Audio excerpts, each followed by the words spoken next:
There is a line on the walls of Raycote, and everybody in the valley lives beneath it. You see it first on the low cottages by the water meadow, a brown stain running level and straight across the plaster, about as high as a grown man's chest. Then you see it everywhere, because once you have seen it, you cannot stop. It is on the mill and the schoolhouse and the smithy. It is on the church, 3 courses of stone above the door, so that a bride going in to be married must pass under it. It never wavers, and it never breaks, because water does not care what a thing is made of, or who built it, or what it cost. Water only finds its level, and holds there, and leaves its mark, and goes. The people of Raycote could have lime-washed the whole valley white in a fortnight. They did not. 8 years on, they did not. And no one ever said aloud why, and everyone understood the reason perfectly well. A thing that has been done to you is easier to bear if you can point at it. The line was the pointing. It said, in a language that needed no words, that the water had come to that height on a night in March without warning, in the dark, an hour before dawn, and that it had taken 19 people out of their beds. Their names were cut into a stone by the churchyard gate. There were 4 Netherbys, because the whole family went together, the youngest a boy of 2. There was a woman of 80 who had been born in the cottage the water took her from. There were 2 Vetches, a husband and a wife, and their 3 children lived, which was the arithmetic the valley never spoke of and never stopped thinking about. 19 names, cut deep, and the deepness was deliberate. A shallow name weathers. A deep name lasts as long as the stone. There was another name in Raycote that was cut nowhere and needed no cutting, because the whole valley carried it in its mouth like a stone under the tongue. The girl who bore it was 23, and she had been 15 on the night the wall came down. She was standing that afternoon in the scullery passage of the laundry house, waiting while Mrs. Briggs Skelly counted out what she was owed, which took a long time because Mrs. Skelly was ashamed and was making the counting last so that she would not have to begin. Theodosia let her count. It cost her nothing. She had not already lost, and it sometimes made them a little kinder at the end, and a little kinder at the end was worth having, when it was all that was on offer. "It is not my doing, Mrs." Skelly said at last without looking up. "I have had you here 2 years, and you are the best hand I have ever had, and I would keep you till I died." "I know it," said Theodosia. "It is the Pentreath linen." She sent it back. All of it. Clean, and said she would not have it in her house. Mrs. Skelly's hands were shaking on the coins. She would not have her sheets touched by Marchbank hands. Those were her words. I am to say them to you. She was particular that I should. Then you have said them, and she has spoken to the others, and they have listened, and there is nothing I can do.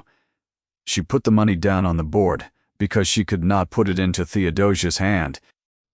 Go where the name means nothing. It is the only advice anybody in this valley can give you, and not one of us has the courage to say it to your face. So I am saying it. There is no such place within 40 miles of this water, and there never will be while the line is on the walls. Theodosia took the money from the board. It came to a little over £2. It was the whole of what she had in the world. She went out into the lane and stood a moment in the raw, gray light with her hands in her sleeves, and she did the thing she always did. She said the 19 names. She said them in her head in the order they were cut, and she said them slowly, and she did not hurry over the boy of 2 who came last. Her father had taught her that, in the bad year, in the little room they had come down to, the way another man might make his daughter learn her prayers. Not so that she should feel the guilt, he said. She had nothing to be guilty of, and neither had he. He made her learn them because 19 people had died in the dark, and somebody in this world ought to be able to say who they were without reading it off a stone, and if it was not to be the men who had let it happen, then it would have to be her. She came to the end of them, and found that she was still standing up, which was the whole of what the names were for. Then she went down the lane towards the room she rented over the cooper's shop, and she reckoned, as she walked, what she was going to do, and the reckoning did not take long, because the list was short. She could go to the parish, and the parish in Raycote was the 19 names and their brothers and their cousins and their sons. She could go on the road with £2 in a bundle in November, or she could go to the poorhouse at Ardenby, where a woman went in at the gate with a name and came out of it, if she came out of it at all, with none. That was the list. She had turned it over for a fortnight, and it did not lengthen. Behind her, the church bell rang the hour, flat and cracked, the same bell that had been rung too late on the night in March, and every soul in that valley heard it ring and did not think about it at all, because you cannot think about a thing every hour of every day for 8 years and remain in your right mind. You only carry it. You carry it the way the walls carry the line. Theodosia Marchbank went up to her cold room and sat on the edge of the bed and did not light the candle, because she had two, and they had to last. And she sat in the dark and understood, without any drama about it, that she had come to the end. She did not know that a carriage was already on the Ardenby road. The thing her father had built was not a wall at all, though the valley called it one and always would. It was an embankment carrying the Raycote Cut, a canal that ran along the shoulder of the hill above the village, 40 feet above the roofs of the cottages, in a great earthwork faced with stone. It had been the making of the valley, and when it was finished the village turned out with flags, and the vicar said a prayer over it, and Ambrose Marchbank stood there with his hat in his hand, being thanked. 10 years later, it went in the night. It went at about 4 in the morning, at the seam where the new cutting joined the old, and the water came down the hillside in one piece, and the timber cribbing that should have held it had been cheap sap pine, and it had been rotten going in. There was an inquiry. It sat 9 days at Ardenby, and it heard a timber merchant named Grice, who wept in the box and said that he had delivered what he was instructed to deliver, and had the order to prove it. The order was produced. It was an order for the substitution of the specified oak by pine of a lower grade, at a saving of £412, and it was signed in the hand of the master builder, and 3 men swore that the hand was his. And there was a witness. He was young. He had been an assistant surveyor to the board that year, and he swore that he had seen that order in the site book with his own eyes some months before the failure, and had raised the matter and had been told that it was in hand and no business of his. The inquiry sat in private. Its evidence was never printed. The county heard only the finding, and the finding was that the works had failed by reason of materials knowingly substituted, and that the responsibility lay with the master builder, Ambrose Marchbank, and with no other person. There was no punishment in law for what they said he had done, and so they did the other thing. They took his contracts and his standing, and they left him alive in the valley he had drowned, which was worse, and which everybody involved knew was worse, and which was the point. He lived 2 years. He said until the last week that he had never signed such an order, that he had never seen it, that his hand had been put to a thing his hand had not written. Nobody heard him because a ruined man saying he is innocent is the least interesting sound in England. He never told his daughter the name of the young man who had sworn to the order. She asked him more than once, and the last time she asked he was very ill, and he took her wrist and held it hard enough to leave a mark, and said that he would not give her the name. Not then, and not on his deathbed, and not in a letter afterwards, because a name is a place to put a hatred, and a hatred wants feeding. And it would eat her long before it ever got within a mile of the man. He said, "You will have nothing left of your own life, and he will not lose an hour's sleep." He was wrong about that last part. He was wrong about it for 6 years, every night, and he died without ever knowing how wrong. It came into Raycote on a Tuesday, and it was the wrong sort of carriage for that road, and the whole village saw it. It stopped at the Coopers, and a man got down, elderly and neat and dressed in black, and he went up the outside stair with the care of a man whose knees have opinions, and knocked, and asked whether he had the honor of addressing Miss Theodosia Marchbank. His name was Ludovic Frayne. He was a solicitor. He did not come in, though she stood back from the door to let him, and she understood after a moment that he was not being rude but scrupulous, because there was no other woman in the room, and this was a thing he had thought about carefully on the way up the stairs. He said, standing in the doorway with his hat held against his chest, that he was instructed to convey an offer of marriage. She thought at first that she had misheard him. He repeated it in exactly the same words, in exactly the same voice, which was how she learned that Mr. Frayne would repeat anything you liked as many times as you liked, and would never once alter it. The offer was from His Grace the Duke of Aldermere. The lady would have the settlement usual in such cases, which was a sum that Theodosia, who had been counting in shillings for 8 years, could not at first make her mind hold. She would have the house at Harrowdean, and the standing of her rank, and the protection of the name. There were 2 conditions. The first was that the answer be given within the hour, because the carriage was to go back that evening. The second was that she ask no question about the reason, then or afterwards, of him, or of anybody in his household, or of Mr. Frayne, who did not know it, and had not asked, and would not have been told. She stood in the middle of her cold room and looked at this dry little man, and she said the only thing there was to say. "Why, that," said Mr. Frayne, "is precisely the question I am instructed to decline. He does not know me. He has never seen me. Does he know my name?" Something happened in the old solicitor's face. It was very slight and very quickly put away, and Theodosia, who had spent 8 years learning to read exactly that sort of flicker in exactly that sort of face, saw it, and did not know what she had seen. "He knows your name, madam," he said. "He required me to satisfy myself of it before I came. He would not have me come here upon a resemblance or a rumor. He wished to be certain that you were Ambrose Marchbank's daughter." He looked at the floor. "That is the whole of what I am able to tell you, and I am uneasy in my mind about having told you that much." Everybody in that county had heard of the Duke of Aldermere in the way one hears of weather in another place, which is to say without any expectation of ever standing in it. They said he had a great house on the ridge above the drowned valley, lit from cellar to attic every night of the year, and kept by a household of 30, with fires laid in rooms nobody entered, and beds aired for guests who never came.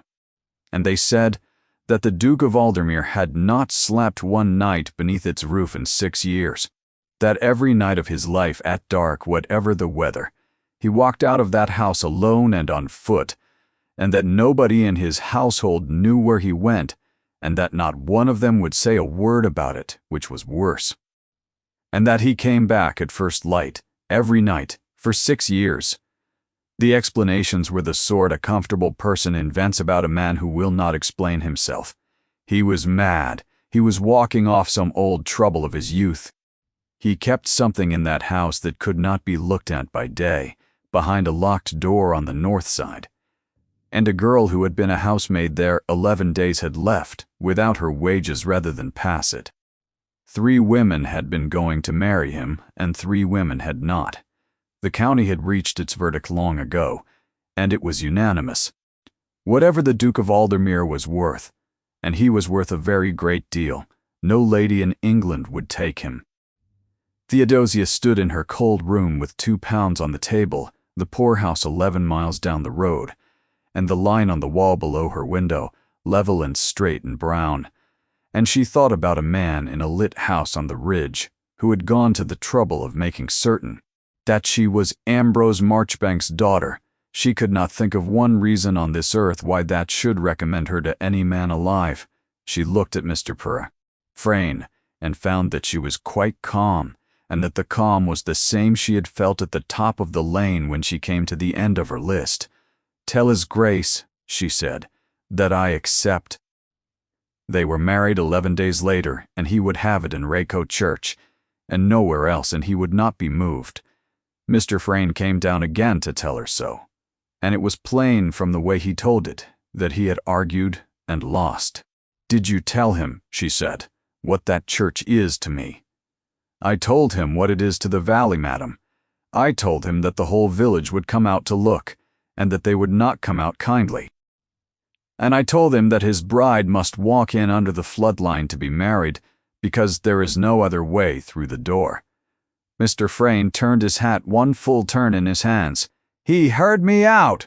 And then he said that it was to be Raycote. Did he say why? He said, and I set it down, exactly as he said it, that he would not be married to Ambrose Marchbank's daughter in a comfortable place. She thought about that for 11 days, and could make nothing of it that did not frighten her. The morning came up hard and bright and cold. The village turned out. They did not jeer, which she had braced for and could have borne. They stood along the wall in their working clothes with their hands at their sides, and watched her go up the path, and nobody said one word, and that was a great deal worse. She went in under the line with her chin level, and she heard behind her the silence of 140 people not saying anything at all. He was standing at the chancel step. She had expected, from the story, something haggard, hollow-eyed from 6 years of walking in the dark. He was not that. The Duke of Aldermere was a broad, weathered, plainly dressed man, not yet 30, with a heavy jaw and a stillness about him that was not calm at all, but more like the stillness of a thing braced against a weight. His hands were the hands of a man who had done work. He looked at her when she came up the aisle, and he did not look away, and he did not smile. He spoke his vows in a clear, level, unhurried voice, and every word was audible in the last pew, which she learned afterwards had been remarked upon in every kitchen in the valley by nightfall. She noticed a thing about him within the hour, and did not understand it until much later. He never said anything he could not prove. The vicar asked him some small question about the register, whether the hour had been 9 or a quarter past, and he said that he did not know and would not guess. It was not caution. It was something more absolute than caution, and it sat oddly in the mouth of the greatest man in 3 counties, who might have said whatever he pleased and been believed. When it was done, and they were signing, she saw his hand shake. It was only for a moment, and he mastered it, and the signature he made was firm and square. But she saw it, and she was the only one who did, and she stood with the pen in her own hand afterwards, and looked at the 2 names written one beneath the other in the parish book of the church that stood under the line, and could not have said which of the 2 of them was the more afraid. He did not kiss her. He did not touch her at all, and when the carriage was brought round, he did not get into it. He handed her up himself with great courtesy and shut the door, and then he mounted a horse that was waiting, and he rode the whole way to Harrowdean on the outside, 8 miles in the cold, alongside the window of his own wedding carriage. She watched him ride, and she thought with a clarity that surprised her that she had married a man who could not bear to be shut in a small warm space with her, and that she had not the first idea why, and that she had promised, in front of a solicitor and a witness and a clergyman, never to ask. Harrowdean came up out of the trees at the turn of the drive, and Theodosia looked at it and thought that the county had told the truth for once. There was not one shuttered window in the whole of that long front. There was light in every one of them, and the lamps were lit along the terrace, though it was not yet dark, and smoke was going up from every chimney she could count, and she counted 11 before the carriage turned, and she lost the roofline. The doors stood open, and the household was on the steps. They were all out, 30-odd people in 2 lines, in their best, standing in the cold, and as the carriage came up the gravel she saw that the old ones at the near end were crying. She did not understand it. She sat a moment after the carriage stopped, and did not know how she was to walk up those steps. It was the housekeeper who came down to her, a square, red-faced, capable woman of 60 called Mrs. Threlfall, who took her hand and held it, and did not curtsy until afterwards, which was the wrong order, and which Theodosia never forgot. "You will forgive us, your grace," said Mrs. Threlfall, and her chin was going. "We have kept this house 6 years for a man who would not stay a night in it, and now we are all of us behaving like fools on the steps. 6 years, said Theodosia. 6 years, and every day of it kept as though he were coming in that night. Fires laid, beds aired. Mrs. Threlfall pressed her mouth flat. And every evening at dark he walks out of that door, and every morning at light he walks back into it, and washes, and works, and never goes up those stairs. There were nights I stood in that hall with the whole house warm, and not a soul in it but me, and I could not think why he did not simply let us go. She led her into the hall, and it was the warmest place Theodosia had stood in for 8 years, and the smell of it was beeswax and wood smoke and hothouse narcissus in the middle of November. Her rooms were ready. Of course they were ready. But she stopped inside the door and stood still, because they were not merely ready. Somebody had thought about her. There was a fire, and it had been lit long enough to have taken the chill out of the walls, and not merely off the air, which is a different thing, and takes days. There was a chair drawn up by the window, set at an angle, so that it took the light over the left shoulder, which is where a right-handed woman wants it if she is going to read or sew. There were books on the table by the bed. Not a decorative row, but 7, chosen by somebody who did not know what she liked, and had covered the ground honestly, and one of them was a plain octavo on the drainage of low ground, which no man on this earth puts in a bride's bedroom by accident. There was no looking-glass. She thought little of it, and it was some weeks before she understood that there was not one glass in the whole of Herodine, and that the marks were still on the wallpaper where they had hung. Mrs. Threlfall, she said, who ordered the fire. Lit his grace, madam. He came up himself on the Wednesday, and stood in this room, and he had it lit that day, and kept in ever since, day and night, so that the stone should be warm through by the time you came. Coals in an empty room for 4 days. The housekeeper straightened a curtain that was already straight. He said the walls held the cold, and that you were not to be cold in this house. Those were his words, and I have long since given up trying to make anything of them. Does he explain himself to anyone? He does not explain himself to anybody, madam, so far as I have observed. Theodosia laughed. It came out of her before she knew it was coming, a short, cracked, astonished sound. The first she had laughed aloud in a very long time, and Mrs. Threlfall turned round and beamed at her. And then Theodosia said, being still light with the laughing, and not thinking, "You will have my name in the book downstairs. Marchbank. It was Marchbank." And she watched the housekeeper's whole face go out, like a window when the lamp behind it is carried into another room. It was gone in a moment. The good woman recovered herself and said something about the water for washing, and went out and shut the door quietly, and Theodosia stood alone in a lit house that had been kept burning 6 years for nobody, and understood that she had just said a name that everyone under this roof knew, and that not one of them was going to tell her what it meant. She dressed for dinner in the gown they had made for her without measuring her, which fitted and which she did not think about too closely.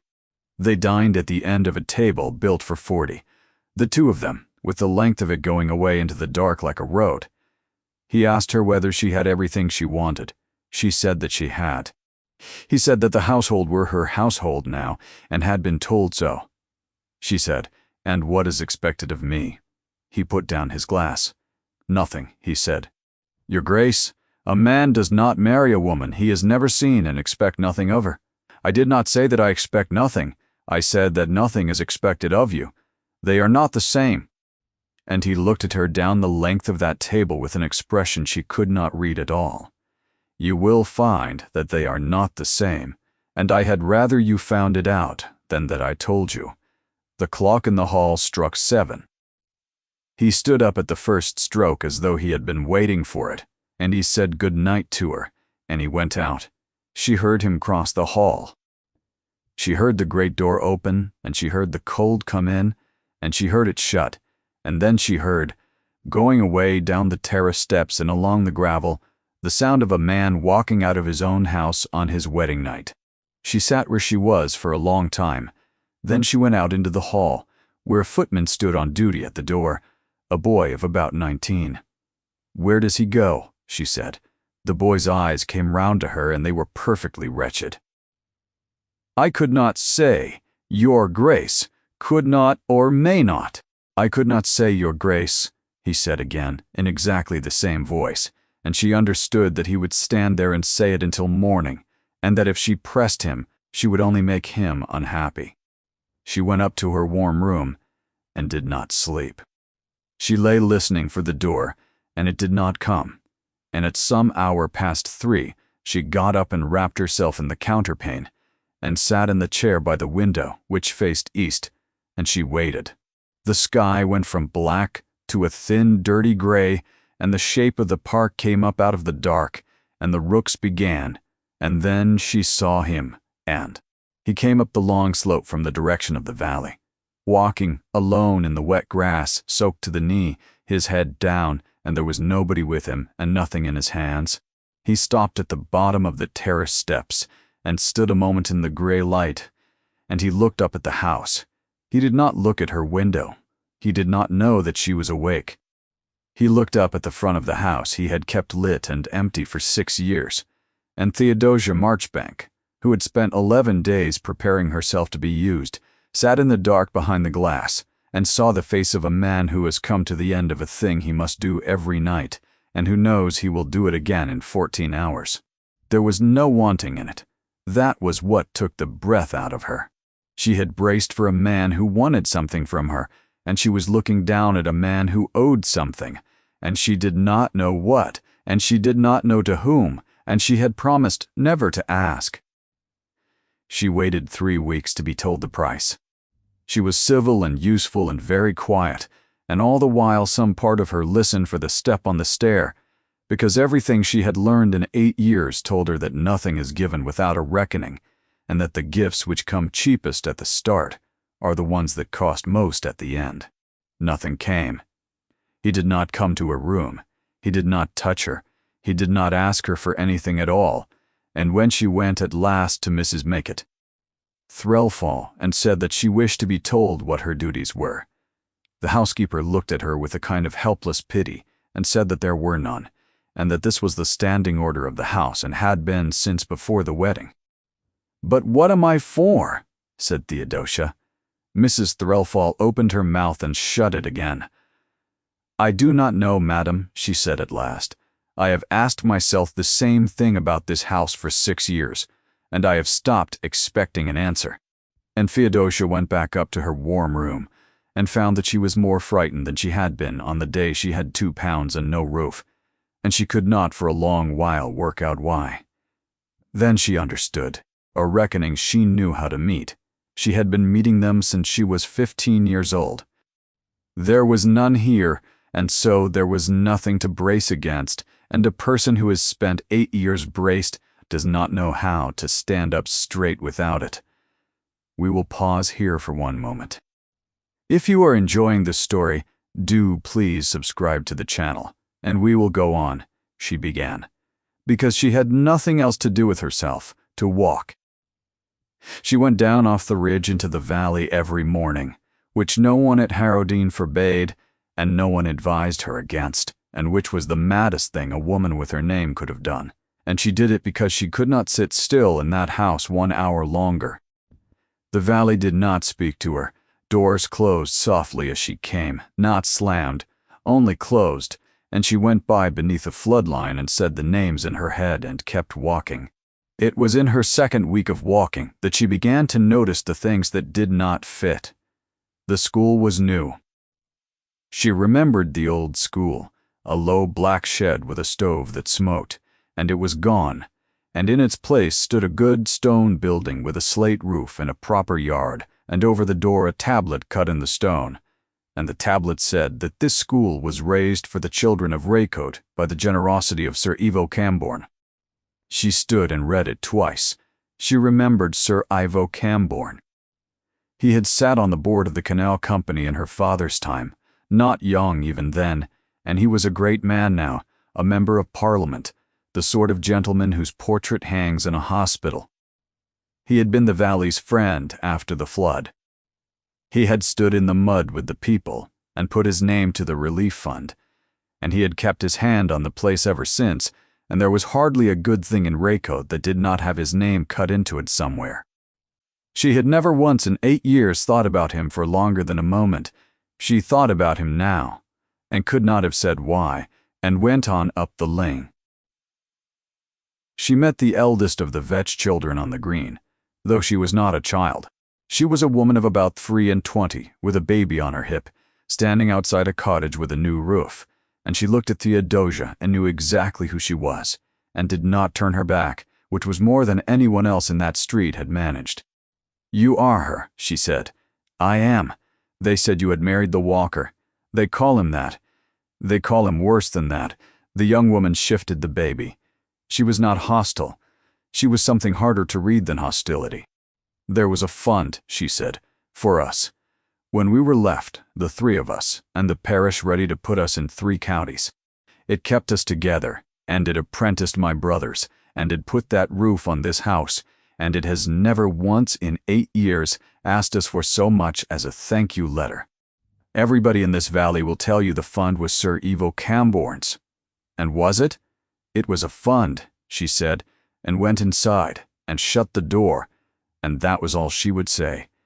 She found the rest of it in pieces. There was an old man named Silas Croy, who had rung the bell too late on the night the wall came down, and who had not held a job since because nobody could look at him, and who was pensioned, and could not tell her by whom. And there was Amos Purkis, who had dug the seam himself with his own spade, and who sat in his doorway out of the wind because he could no longer do anything else, and who did not know her from Eve, and was glad of somebody to talk at. He talked about the flood because there was nothing else in that valley to talk about, and then he said without any change in his voice, "You'll not have seen the Walker. I am told that he is mad," said Theodosia. "Aye, that's what they're told." Amos Purkis worked his jaw.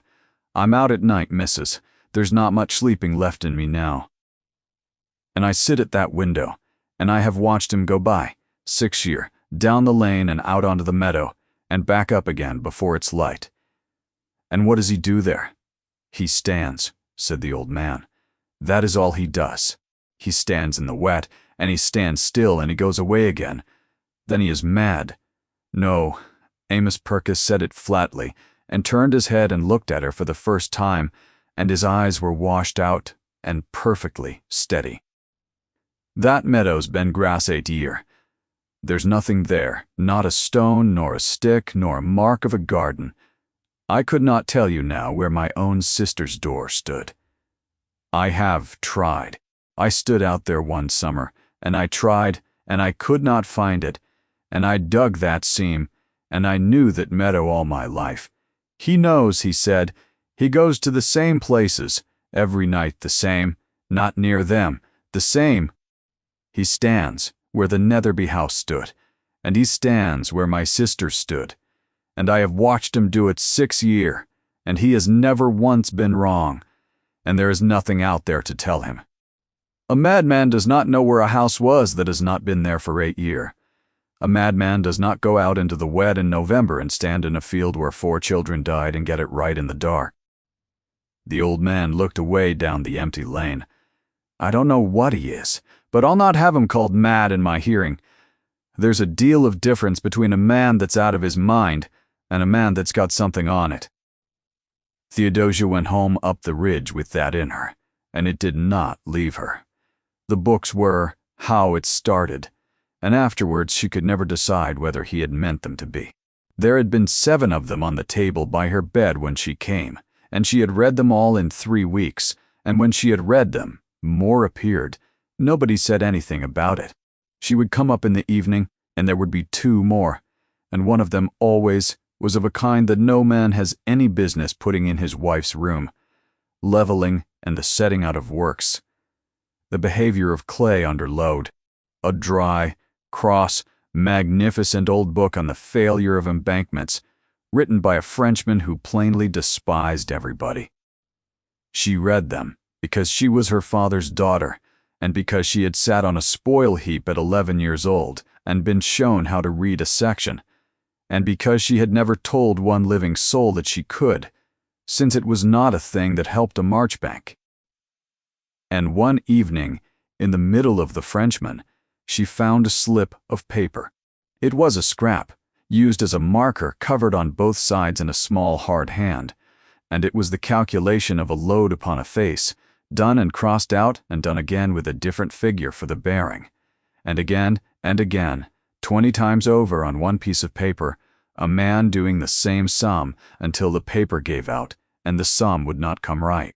She knew what it was of. She had known within 4 lines. It was the seam. She sat with that scrap in her hand for an hour, and then she did not put it back in the book, and never afterwards knew quite why.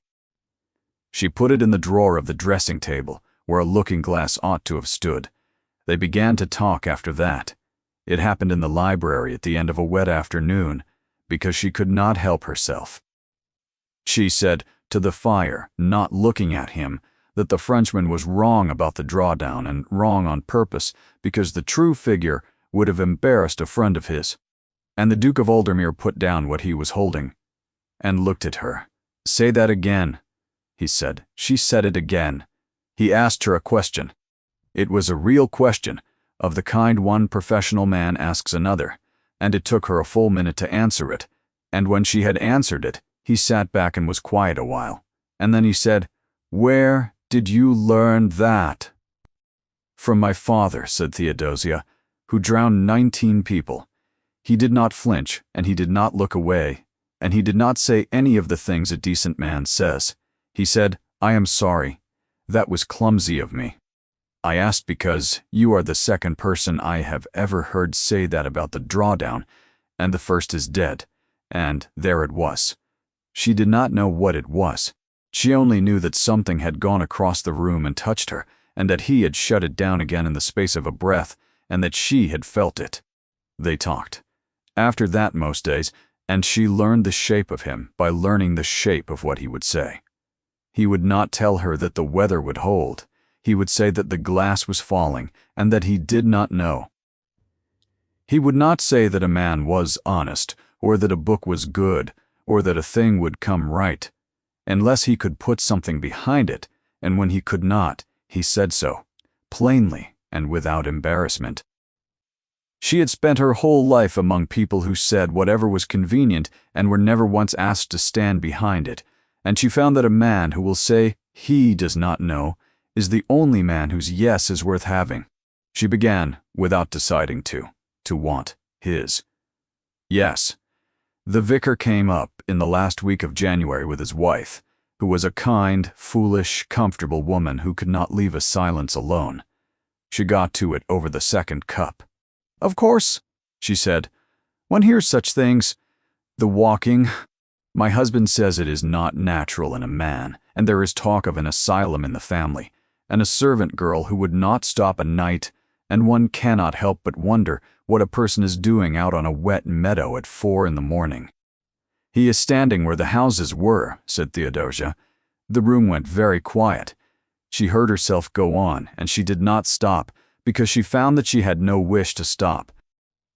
"There is a school in that village, with another man's name cut over the door, and there are 3 orphan children kept together by a fund that nobody can put a name to, and there is an old bell ringer who has not worked in 8 years and does not want for anything and cannot tell you why.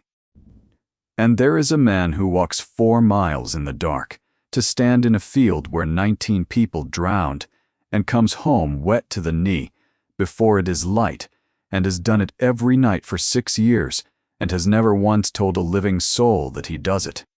You may call that unnatural if it pleases you. I would rather have 1 man standing in a wet field for 6 years than 100 who cut their names into schoolhouses." There was a silence you could have stood a spoon in. The vicar's wife went out very shortly afterwards. Theodosia sat with her heart going like a hammer, and understood 2 things at once: that she had been unpardonably rude to a guest under her husband's roof, and that she had just defended, in front of witnesses, a man whom she did not yet know she had every reason on earth to hate. Mrs. Threlfall came to her in the first week of February, at night, with a key in her hand. She stood in the middle of the room with her back very straight and said, "I am going to be turned off for this, madam, and I have thought about it 11 days, and I find that I do not care, Mrs. Threlfall. There is a room on the north side. You will have seen the door. Every soul in this house has seen that door, and not one of us has been through it, and we are not forbidden, which is the queer part. We simply understood." She put the key down on the table. "I have had that these 6 years, and I have never once turned it, out of respect for a man who has been better to me than my own father. And I am turning it now and giving it to you, because I have watched you these 2 months, who are living in a house with a man who will not sit in a small room with you, and you do not know why, and it is eating you alive. I have watched a good man be eaten by a thing he would not say, and I will not stand here and watch it done to a second person under the same roof. You are his wife, Mass. And if he will not tell you, and he will not, madam, he will die first, then somebody in this house must, and there is nobody but me." She went to the door. "I do not know what is in there," she said. "I have never known, but I have carried that key 6 years, and I have never once been able to make myself want to." Theodosia went along the north passage at 11 o'clock at night with a candle. The door was ordinary. That was the first thing. A plain painted door like any other in that house, and she stood before it some time and found that her hands were unsteady. She turned the key. It was not a cell. It was not a shrine. It was none of the things the county had spent 6 years inventing. It was an office. It was a long room with the shutters closed and a smell of dust and paper and cold ash, and it was full, from the boards to the picture rail, with the wreck of the Raycote cut. There were the great linen drawings, the sections and the elevations, pinned up and layered over one another, and hanging down. There were the sight books, dozens of them, with paper markers standing out of them like the feathers of some enormous bird. There were letter books and cash books and the day books of a timber merchant. And there were 3 long trestles down the middle of the room, and upon them, laid out in order and weighted at the corners, was the whole of the flood. There was a map of the valley on the wall, drawn to a great scale, and every house that had gone was marked upon it in ink, and beside each was written the number of souls that had been in it, and their names. There was a hard chair drawn up to the middle trestle, and the seat of it was worn through. And there was, weighted under a stone at the head of the table, a fair copy of the sworn evidence taken at the inquiry at Ardenby, which had been heard in private and never printed, and which he had spent 8 years believing she would never be permitted to see. She read it standing up. She read it for 3 hours. The candle went down and she lit another from the stub of it. And then she came to the evidence of the witness. It was 4 pages long, and it was very clear, and it was very honest, and it was the most damning thing she had ever read in her life, and it destroyed her father in language of such careful and exact truthfulness that even now, 8 years afterwards, she could not find a single line in it that she could have called a lie. He had seen the order in the sight book, he had seen the signature, he had raised it with the resident engineer, a Mr. Ottery, and had been told that it was in hand. He had let it go. He had been 20 years old. And when the wall came down, and the 19 were dead, he had come forward, of his own motion, unasked, and had told them exactly what he had seen. She turned to the last page, where such a document is signed. Merrick Vaudry, Assistant Surveyor to the Board.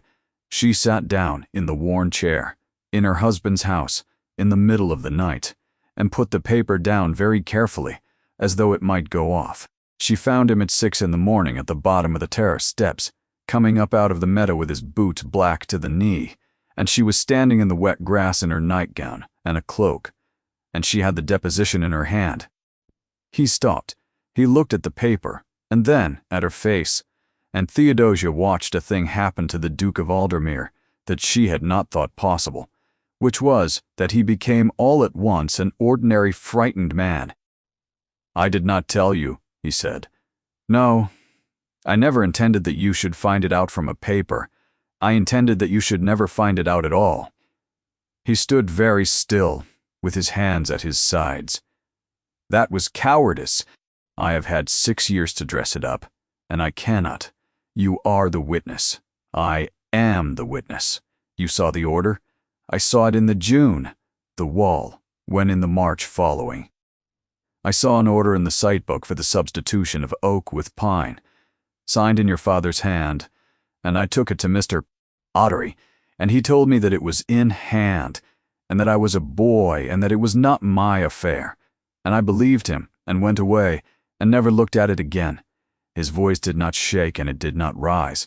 He was not asking her for anything. He was reciting. I was 20.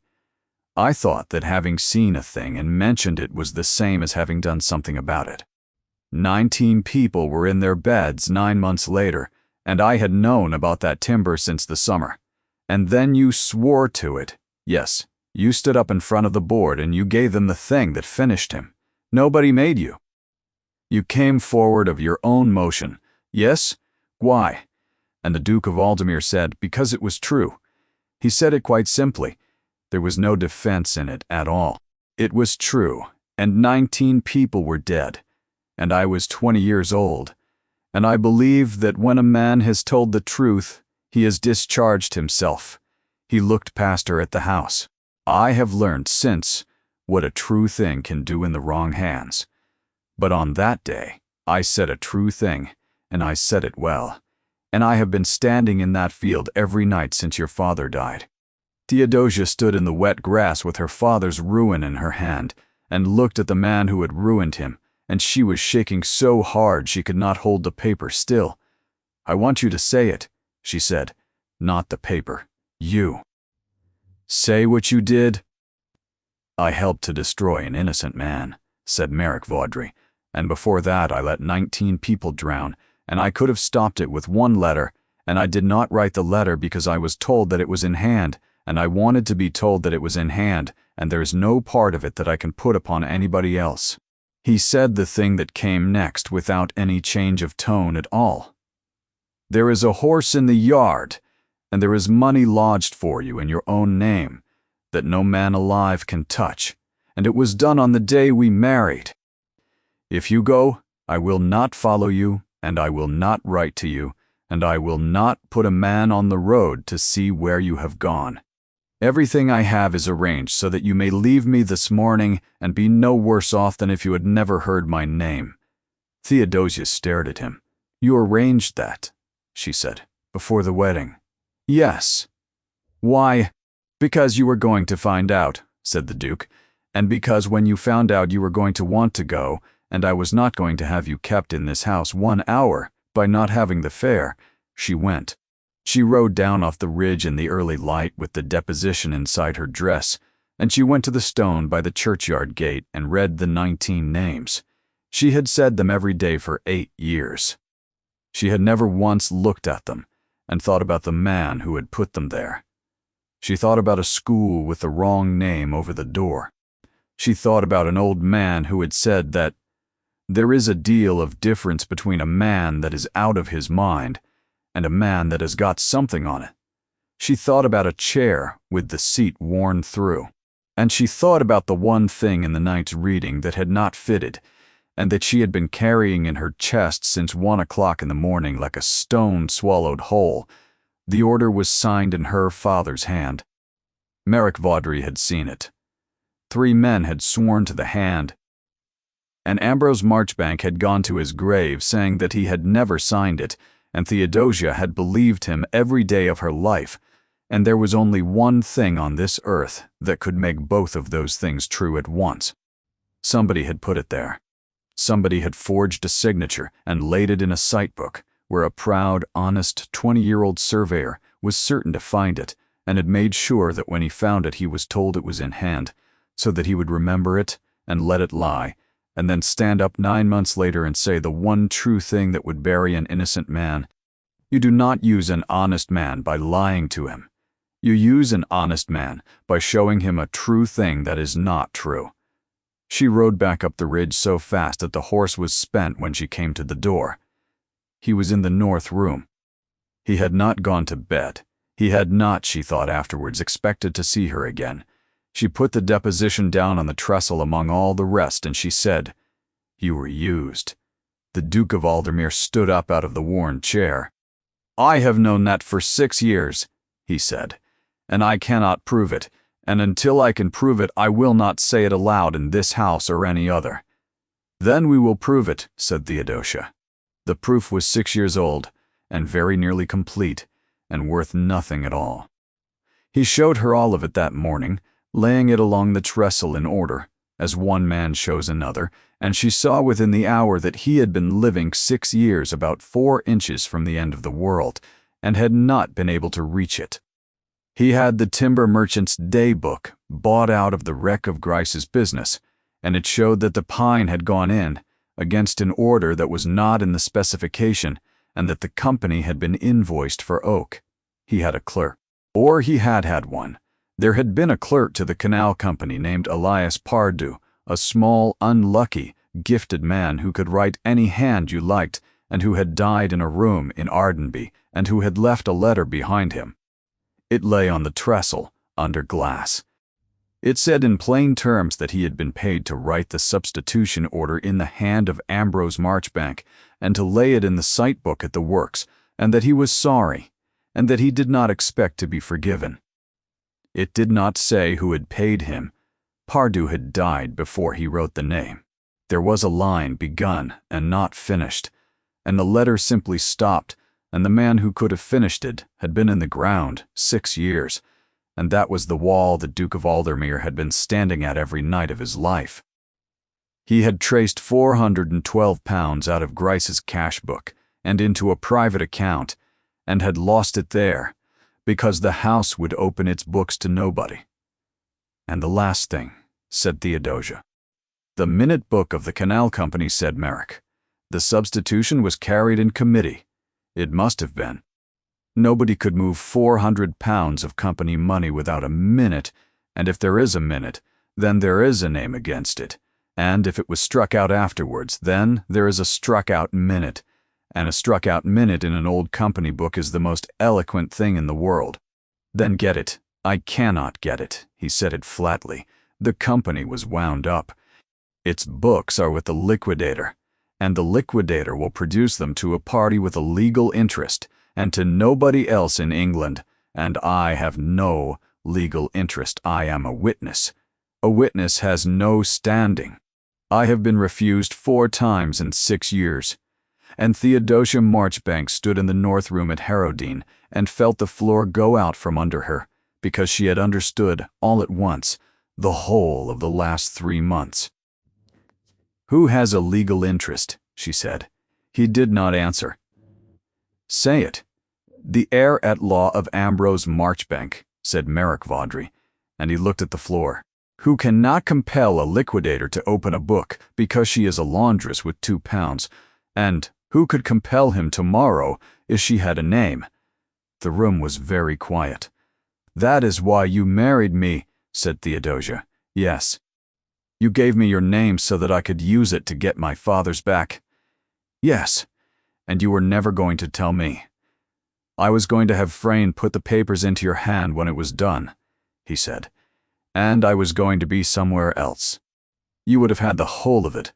The book, the letter, the bank, the name of the man who did it, your father's name cut back into the record, and never any need to look at me again as long as you lived."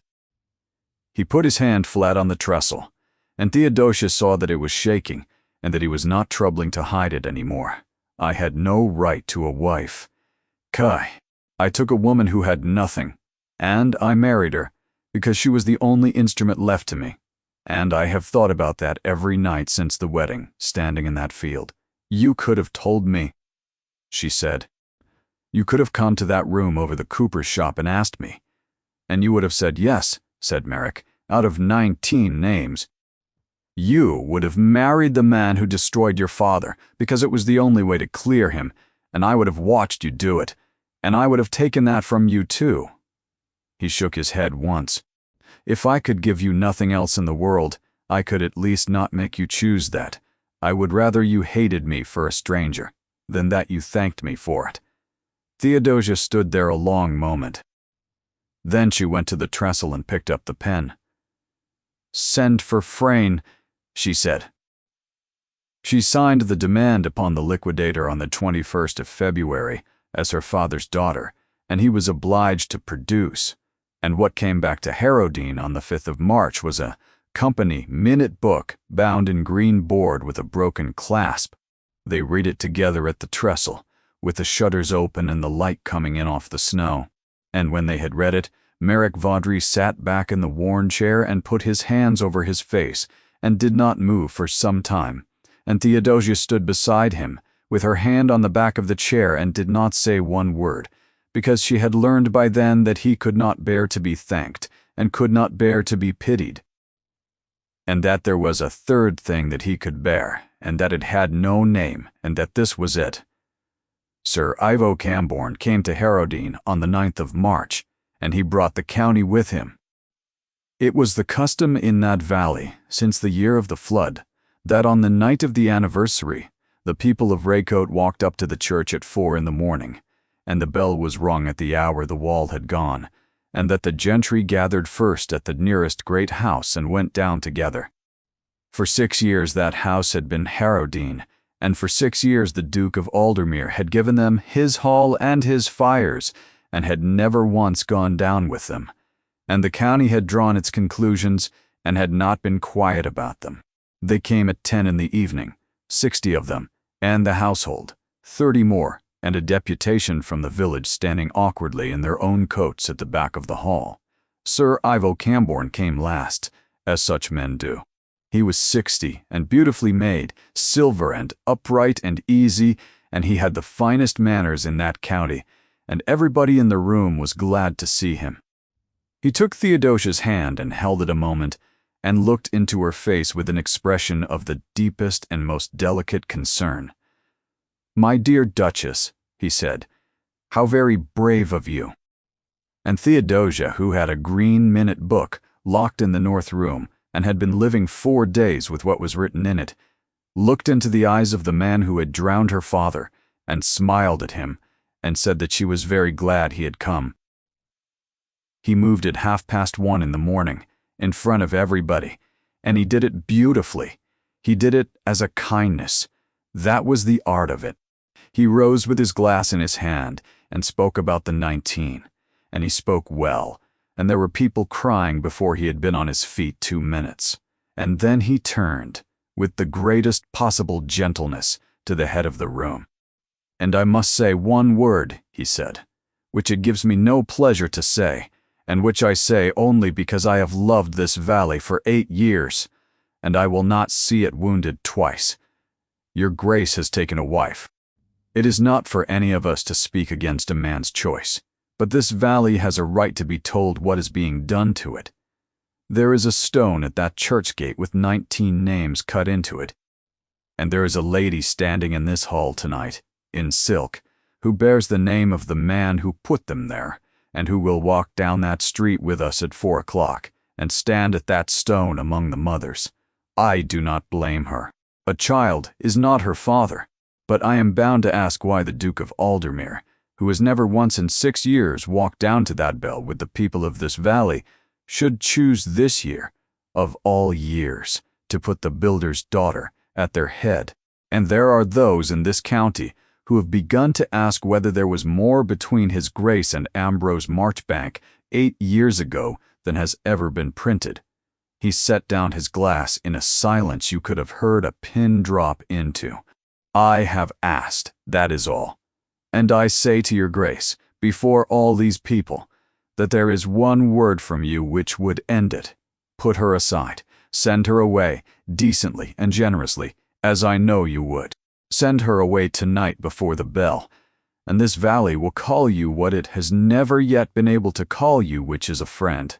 There was a sound in the hall like a held breath, and Merrick Vaudry, Duke of Aldermere, who had not said one word in 8 years that he could not put a paper behind, stood up at the head of his own hall.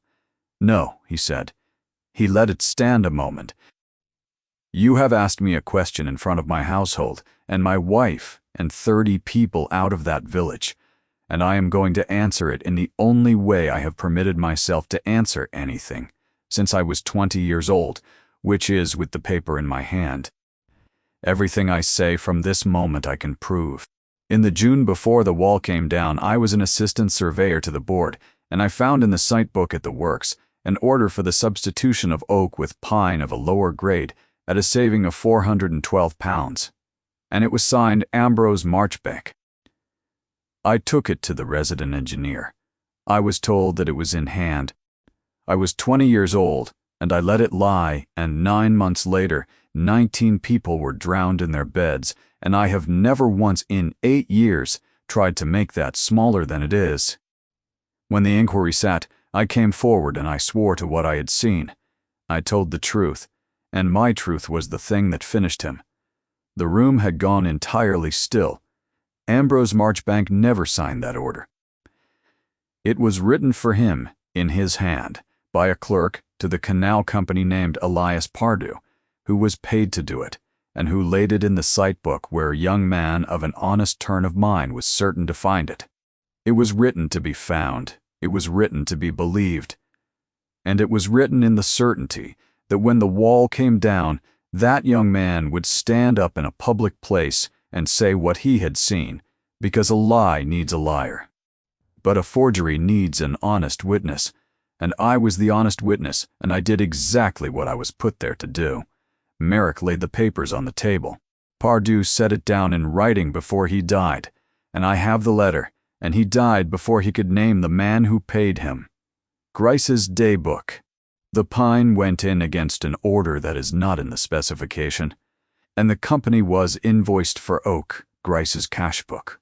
£412 paid out 3 weeks later in cash, into a private account. And there it stopped for 6 years, because a witness has no standing in law, and I could not compel any man in England to open anything. He turned his head. The heir-at-law of Ambrose Marchbank can. Theodosia Marchbank, Duchess of Aldermere, stood up in her silk in the middle of the hall of Harrowdean with the minute book of the Raycote Cut Navigation Company under her arm, and she was not shaking at all. I signed a demand upon the liquidator on the 21st of February, she said, as my father's daughter. He was obliged to produce. It came to this house 4 days ago. She opened it on the table. This is the committee minute of the 11th of June. It is struck through with 2 lines, and the page is not cancelled, which is against the practice, and the ink of the striking is not the ink of the entry. It reads, and I will read it exactly. Resolved, upon the motion of the chairman, that the timber specified for the eastern cribbing be substituted by pine of a lower grade, and the saving applied at the chairman's discretion. And it is signed in the chair by Sir Ivo Camborne. Nobody in that hall moved. Theodosia turned the page. And here is the account of the private bank of Hessel and Vane, produced upon the same demand, which shows £412 paid in cash into the account of Sir Ivo Camborne on the 2nd of July. He voted himself the saving. He bought cheap pine with company money and put the difference into his own pocket, and he had a clerk forge a builder's name onto the order so that the builder would carry it, and he chose an honest boy to find it.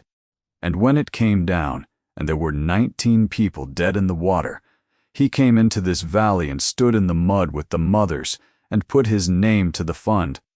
And there is a school in that village with his name cut in the stone above the door. She looked up.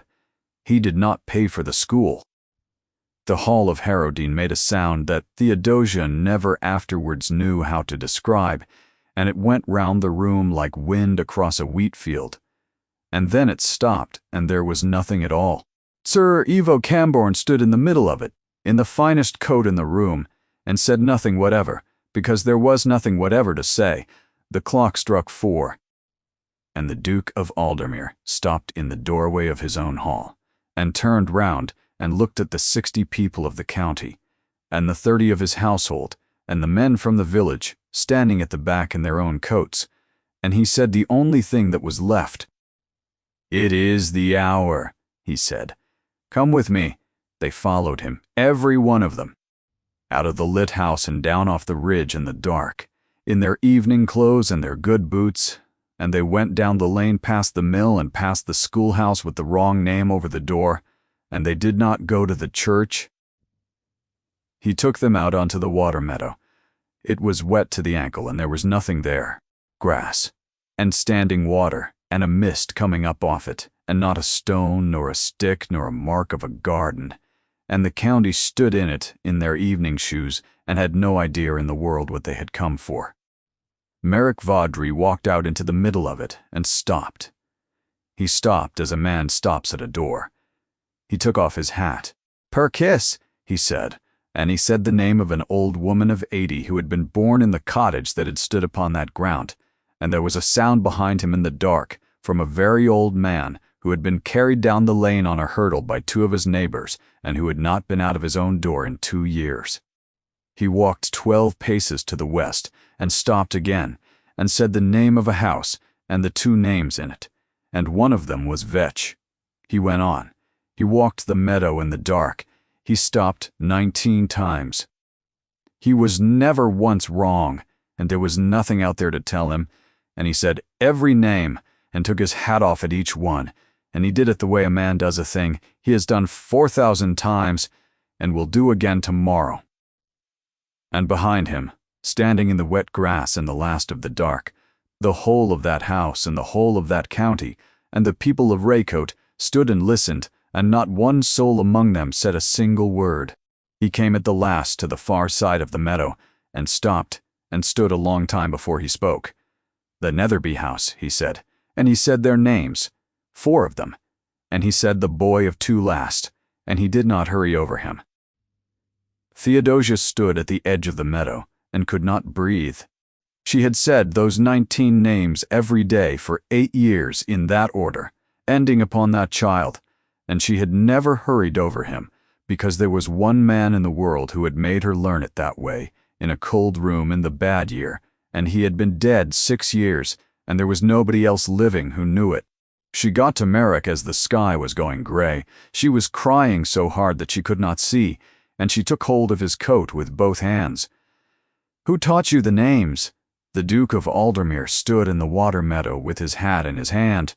"He did," he said. "Say it. I went to him." His voice won at last after 8 years, and he steadied it and went on. 3 months before he died, I had begun to doubt the order by then, and I had nothing. No letter, no clerk, no proof. I could not clear him, and I knew that I could not, and I went to that room in Raycote, and I knocked on the door, and I told him who I was. I said that I was the witness. I said that I had seen the order in the June and had let it lie, and that I had sworn to it, and that my swearing had finished him, and that I had come to a dying man's room to say it to his face because there was nowhere else left to say it. And I said that I believed him, and that I would spend whatever I had and whatever I was until it was proved. And I could not tell him when, and could not tell him that I would live to do it, and would not promise him a thing I could not put a paper behind, and so I promised him nothing at all, except that I would not stop. He looked down at her. "And your father sat up in that bed," he said, and he did not curse me. I would have gone to my grave easier if he had. He said, "You were 20, and they told you it was in hand." He said I was 51, and I signed nothing, and I did not go up that hill and look at the timber either. He said there were 2 of us who could have gone up in the June, and neither of us went. He said, "I will not give you absolution, for I have none to give, and none of my own." He said, "But I will give you the only thing I have." And he made me learn the names. He made me sit down in that room and learn them in the order they were cut, and he would not let me hurry over the boy of 2, and when I had them, he said, "Now you will not be able to put it down." He said, "They are not a punishment." He said, "They are the 19 people that you and I are going to spend the rest of our lives being sorry about. And if you are going to be sorry, then be sorry about them. Know their names, and do not be sorry about yourself, because that is the thing men do instead." The light was coming up over the ridge behind the house. "He knew, Theodosia," said Merrick Vaudry. "He died knowing that one man in England had come into his room and told him that he was innocent, and had told him that he would not stop. It was not his name back. It was not his life. It was one man in a cold room, but he did not die thinking that there was nobody. I made certain of that much, and it is the only good thing I have ever done, and I have never told a living soul, and I have said those names every night for 6 years, because a man who has made a promise he cannot put a paper behind has to put something behind it.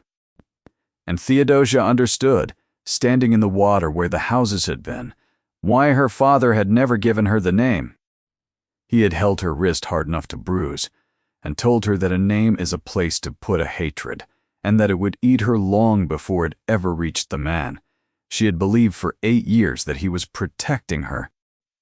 He had been protecting him. They cleared her father's name that summer in a small room at Ardenby, with a clerk and 2 commissioners and no crowd at all. And it took 3 hours, and it was very dull, and Theodosia had somehow expected it to be otherwise. There was a document at the end of it.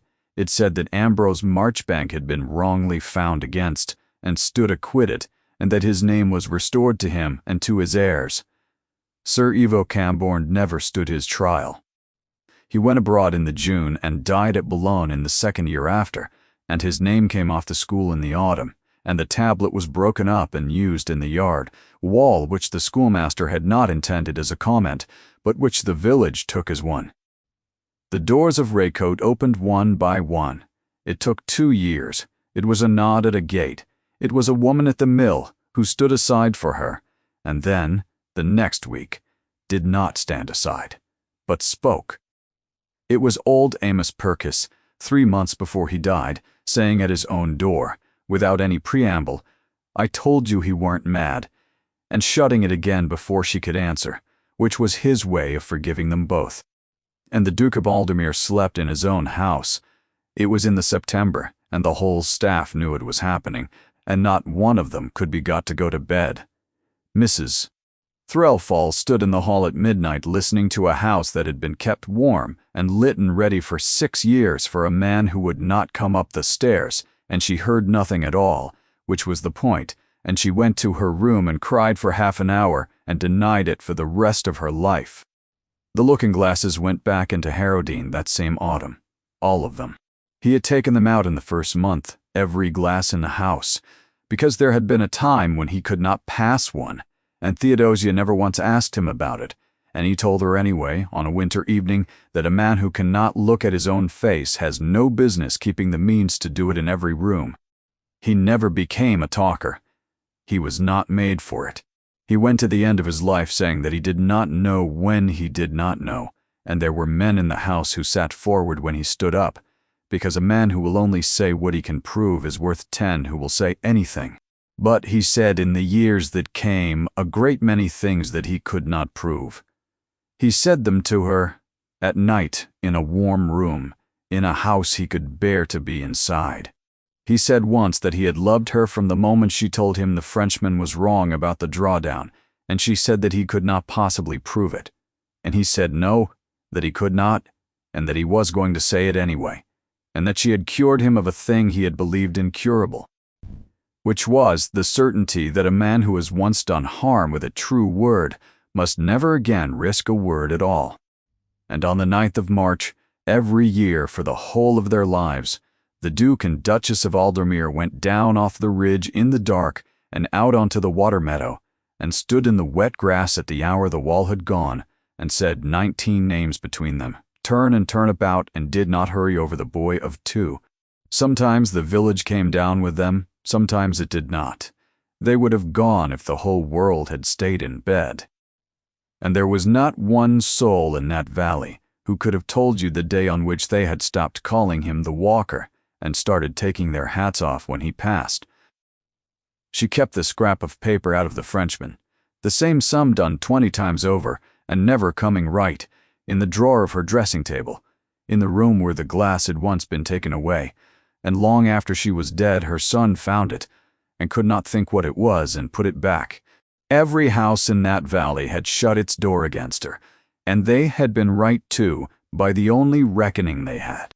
And the one man in England who had most cause to shut his door against the name of Marchbank, the man who had said the words that ruined her father and who had walked out into a wet field every night for 6 years because he could not lie down indoors with what he had done, had sent for a solicitor and hired a carriage, and had married her without ever intending that she should learn his face. He gave her back her father's name, but he had given her a better thing first, long before the name, and he had given it to her in the dark, in a field, standing in the water where the houses were, on a night when he did not know that she was in the world. He had said the 19 names, and he had not hurried over the boy of 2.